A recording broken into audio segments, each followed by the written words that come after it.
سورہ الانعام رکوع نمبر 20 تلاوت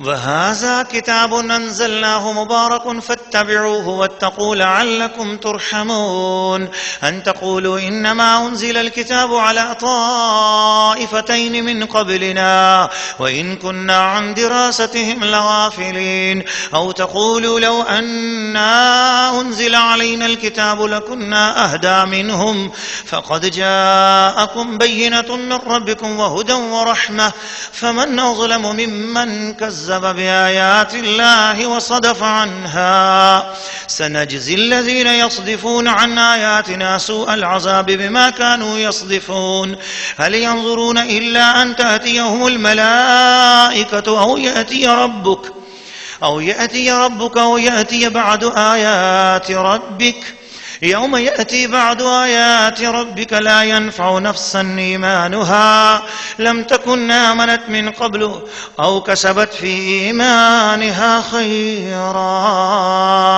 قل انتظروا إنا منتظرون إن الذين فرقوا دينهم وكانوا شيعا لست منهم في شيء إنما أمرهم إلى الله ثم ينبئهم بما كانوا يفعلون من جاء بالحسنة فله 10 أمثالها ومن جاء بالسيئة فلا يجزى إلا مثلها وهم لا يظلمون قل إنني هداني ربي إلى صراط مستقيم دينا قيما ملة إبراهيم حنيفا وما كان من المشركين قل إن صلاتي ونسكي ومحياي ومماتي لله رب العالمين لا شريك له وبذلك أمرت وأنا أول المسلمين قل أغير الله أبغي ربا وهو رب كل شيء ولا تكسب كل نفس إلا عليها ولا تزر وازرة وزر أخرى ثم إلى ربكم مرجعكم فينبئكم بما كنتم فيه تختلفون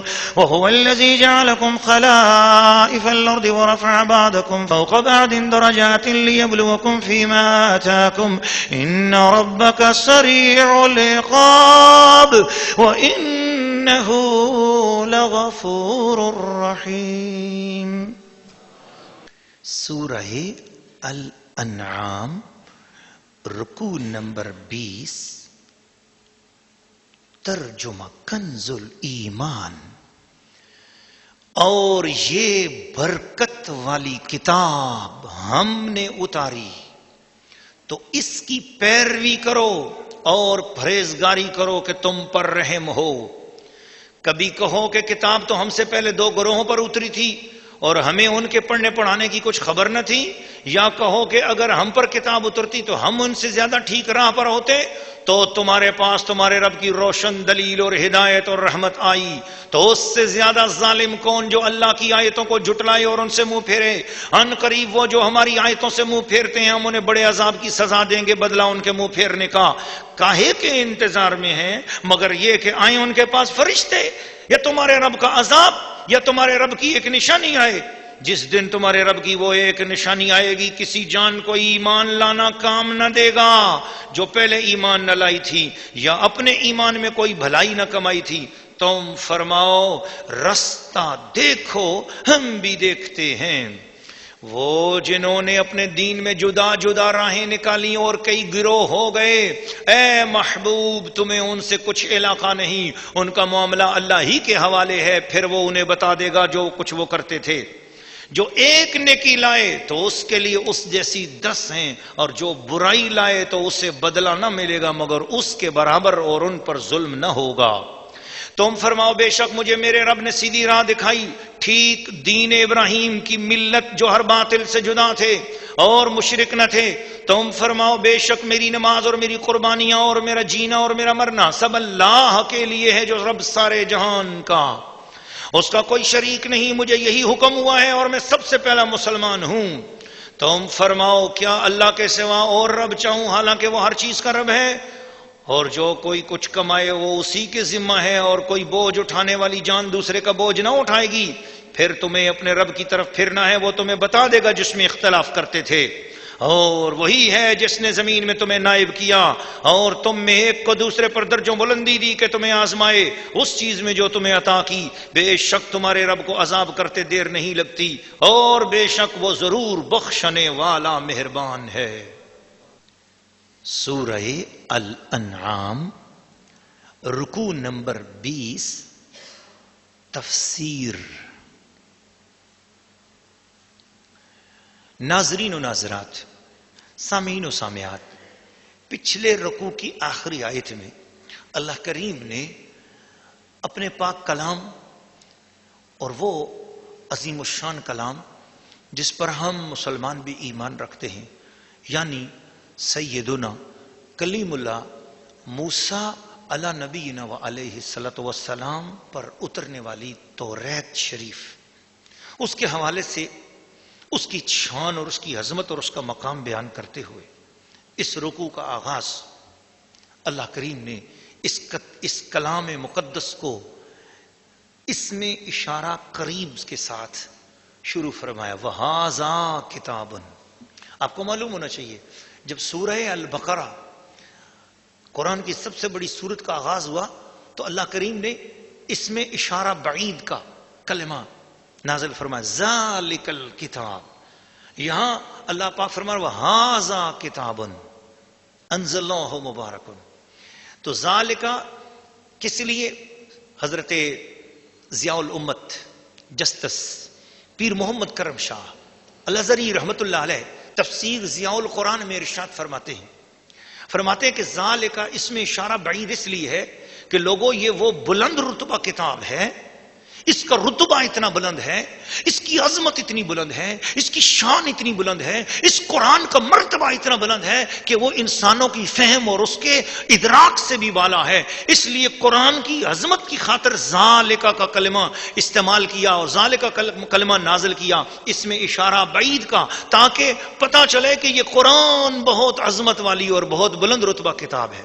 اب یہاں اس میں اشارہ قریب کا کیا کہ بتانا چاہ رہا ہے کہ رب کریم کہ لوگوں اگر تم ہدایت حاصل کرنا چاہتے ہو تو یہ قرآن دور نہیں ہے. وَهَذَا کِتَابٌ أَنزَلْنَاهُ مُبَارَكٌ. یہ قرآن بہت قریب ہے اگر کوئی اس کے قریب ہونا چاہے. یہ بہت قریب ہے، اس کی ہدایت قریب ہے، اس کی رحمت قریب ہے، اس کا احسان قریب ہے، اس کا انعام قریب ہے، اس کی برکتیں قریب ہیں، اس کی رحمتیں قریب ہیں، اس کی نوازشات قریب ہیں، اس کی ہر چیز قربتیں دینے والی ہے. خدا کا قرب چاہو تو قرآن پڑھو، مصطفیٰ کا قرب چاہو تو قرآن پڑھو. وَهَذَا کِتَابٌ أَنزَلْنَاهُ مُبَارَكٌ.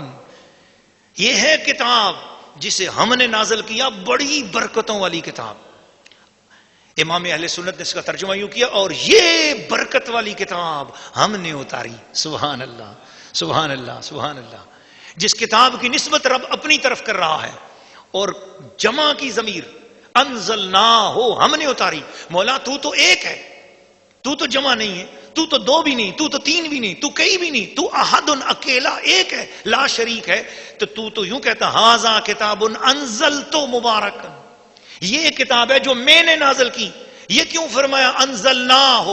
امام محی الدین ابن عربی رحمت اللہ علیہ اس کی تشریح میں ارشاد فرماتے ہیں کہ دراصل جب اکیلا آدمی ہم کہہ کے بات کرے تو وہ اپنی قوت کا اظہار کر رہا ہوتا ہے، اپنی طاقت کا اظہار کر رہا ہوتا ہے، اپنی سطوت اور اپنی جبروت کا اظہار کر رہا ہوتا ہے. اور بلا شبہ بندوں کی طاقت کی کیا اوقات ہے. اللہ رب العزت وہ ہے کہ ساری کائنات کا قوی وہ ہے، باقی وہ ہے، حنان سلطان وہ ہے، عظمت والا وہ ہے، کبریائی اسی کے لیے ہے، سلطنت اسی کے لیے ہے. لہو ما فی السماوات و ما فی الارض ہے، وللہ العزت جمیعا. اسی کی عزت ہے. جب وہ فرمائے انزلنا ہو، وہ ہے تو میں کہنے والا، وہ ہے تو انا کی شان والا، وہ ہے تو ایک اکیلا، لیکن وہ کہتا ہے انزلنا ہو مبارکن. تو گویا اس کی برکتیں کوئی معمولی برکتیں نہیں ہیں. وہ بتا رہا ہے قرآن کی برکتوں کے پیچھے میری قوتیں بھی کار فرما ہیں. میری قوت ہے، اس کے اندر وہ تاثیر ہے کہ یہ میرے کلام کی تاثیر ہے اور پھر میرے مصطفیٰ کی زبان سے نکلا ہے، فرشتے جبریل کی زبان سے نکلا ہے. تو اتنی تاثیریں ان الفاظ کے اندر، یہ برکتیں موجود ہیں. سننے والے پر بھی برکت ہے، سنانے والے کے لیے بھی برکت ہے، یہ پڑھنے والے پر بھی برکت ہے، پڑھانے والے کے لیے بھی برکت ہے. آج تک روئے زمین کی تاریخ میں کوئی ایک حافظ قرآن نہیں بتا سکتے ہو کہ جو بھوک کے حوالے سے مرا ہو، فاقے کے حوالے سے مرا ہو، جو اس وجہ سے دنیا سے اس نے خودکشی کی ہو کہ ہائے میرے پاس کھانا نہیں ہے، ہائے میں بھوکا مر گیا ہوں۔ قرآن کے ساتھ لگتے چلے جاؤ، قرآن تمہارے رزق میں اضافہ کرتا چلا جائے گا۔ قرآن سنتے چلے جاؤ، یہ تمہارے گھروں میں برکت اتارے گا۔ اس کو جتنی دیر بیٹھ کر سنو گے یہ تمہارے روئے روئے میں برکت اتارے گا، تمہارے جسم میں برکت اتارے گا، دل میں برکت اتارے گا، آنکھوں میں برکت اتارے گا، جگر میں برکت اتارے گا، روح میں برکت اتارے گا۔ انزلناہ مبارکن، ہم نے اتاری ہے یہ برکت والی کتاب، ہم نے اتاری۔ فتبعوہ، آنکھیں بند کر کے اس کے پیچھے چل پڑو، فتبعوہ، اس کی پیروی کرو، واتقوا لعلکم ترحمون، اور پرہیزگاری بھی اختیار کرو۔ یہ قرآن ٹھٹھے اور مخول کی چیز نہیں ہے، یہ مزاح کی چیز نہیں ہے۔ اس کے سامنے اس کو سنتے ہوئے پورے سر جھکا لو، ادب کرو۔ علامہ اقبال رحمۃ اللہ علیہ کا ایک واقعہ میں نے پڑھا کہ وہ قرآن مجید پڑھ رہے تھے اور ان کے والد گرامی ان کے پاس آئے۔ وہ سلسلہ قادریہ میں بیت تھے، بزرگ تھے، صوفی تھے۔ تو علامہ اقبال کو کہا کہ اقبال قرآن کیسے پڑھ رہے ہو؟ عرض کیا حضور بس پڑھتا ہوں۔ کہا قرآن پڑھتے ہوئے کچھ کیفیت بھی ملتی ہے؟ عرض کیا حضور کوشش کرتا ہوں۔ تو آپ بتائیں قرآن پڑھتے ہوئے مجھے نور کیسے ملے، قرآن پڑھتے ہوئے برکت کیسے ملے؟ فرمایا یہ تصور کر کے قرآن پڑھا کرو کہ اللہ ابھی ابھی حضور پر نازل کر رہا ہے اور میں سن رہا ہوں۔ اس تصور میں پڑھا کرو، یہ اللہ کا کلام ہے، تو ادب کے ساتھ بیٹھ جاؤ۔ اس کے حضور جتنا ادب بجا لاتے چلے جاؤ گے، نکھرتے چلے جاؤ گے، سنورتے چلے جاؤ گے۔ یہ اتنی ادب والی چیز ہے، جتنا اس کا ادب کرتے جاؤ گے اتنا تمہیں پھل ملتا چلا جائے گا، فیض ملتا چلا جائے گا۔ لعلکم ترحمون، یہاں تھوڑی سی ایک عربی گرامر کی ایک بات کر لوں۔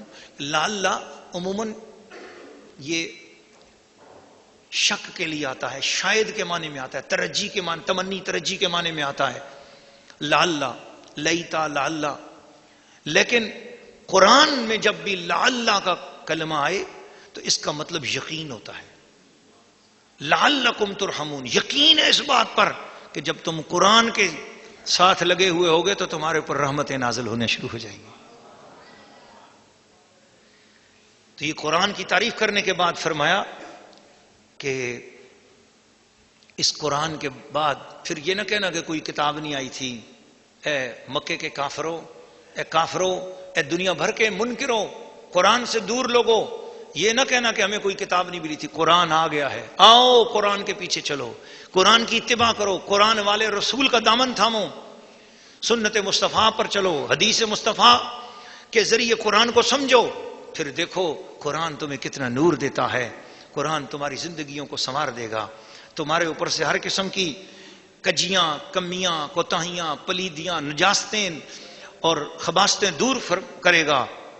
ایسے ہی موقع پر فرمایا کہ حضرت ابراہیم علیہ السلام کی بات کی اور بتایا کہ یہ قرآن اسی دین کی بات کرتا ہے جو حضرت ابراہیم علیہ السلام کا دین ہے۔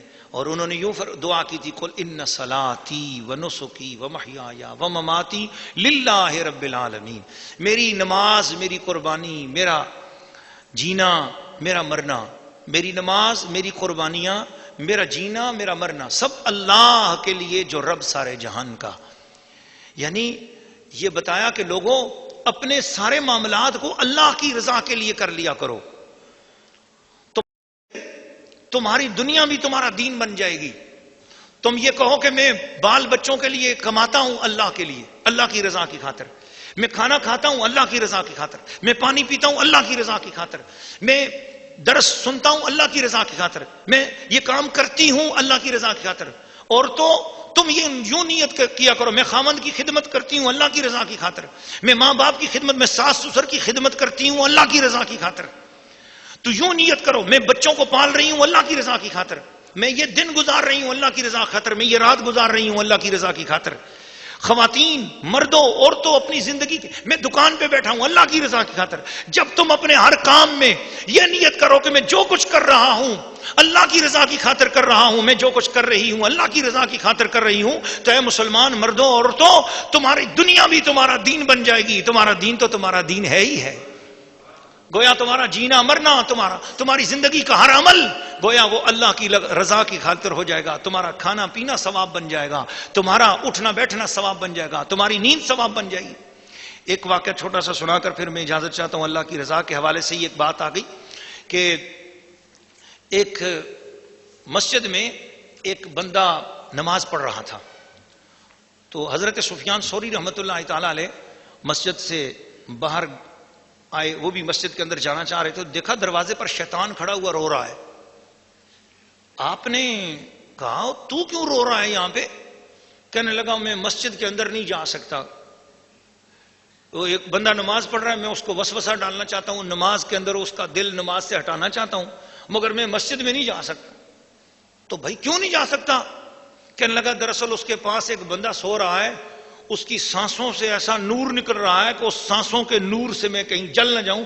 مجھے اس کی سونے والے بندے کی نیند سے مجھے ڈر لگ رہا ہے، اس لیے میں نہیں جا رہا ہوں. تو امام سفیان ثوری فرماتے ہیں کہ میں نے پوچھا اندر سونے والا کون ہے؟ تو شیطان کہنے لگا وہ ایک عالم دین ہے جو اللہ کی رضا کی نیت کر کے سویا ہے، اللہ کی خاطر سویا ہے، تو اب اس کی سانسوں سے ایسا نور نکل رہا ہے کہ میں وہ نمازی کے وسوسے جو ہے نا اس کو نہیں ڈال سکتا.